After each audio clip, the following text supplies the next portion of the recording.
بسم الله الرحمن الرحيم إنا لله وإنا إليه راجعون وحان تعسي أدرينا هلدي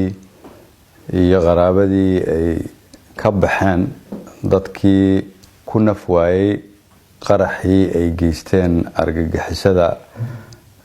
كان جيستين مقالة مقدشو وحان لنا إلهي أون حريستو أنت لمطي أنت داوعنا إلهي عافية سيدو ورخصها بدن waxaan magacaabnay guddi heer qaran ah oo heer wasiir ah oo ay wasiirro iyo gudoomiyaha gobolka iyo dad kale ay qayb ka yihiin si loo dardargeliyo gurmadka loo fidinayo dadka ku waxyeeloobay qaraxaas loona gargaaro heladii ay dadkaasi ka dhaawacmeen ama ay ka dhinteen sidoo kale waxaan ka shaqeynaynaa in cidii dalka gudihiisa lagu daaweyn karana lagu daaweeyo cidii aan lagu daaweyn karin aan u raadino xal dibadda loogu qaado shacabka Soomaaliyeed kuwa magaalada Muqdisho jooga iyo dalka dibadiisa iyo meelaha kaleba waxaan leenahay waqtiyada ay dhibaatadu dhacaan waa muhiim in la soo gurmado waa inayna shacabku isu gurmadaan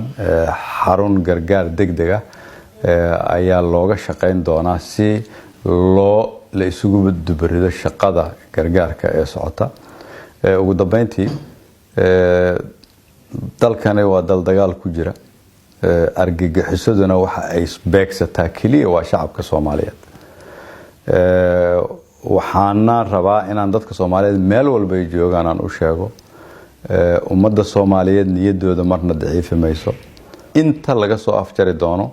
guushana ummadda Soomaaliyeed 100% ay ku dambeyn doonto mar labaad waxaan taxsi u dirayaa dadkii laga geeriyooday kuwa xanuunsanna oo ku dhaawacmana waxaan Ilaahay uga baryayaa in Ilaahay si dhaqso leh u caafiyo. Assalaamu calaykum waraxmatullaahi wabarakaatuh.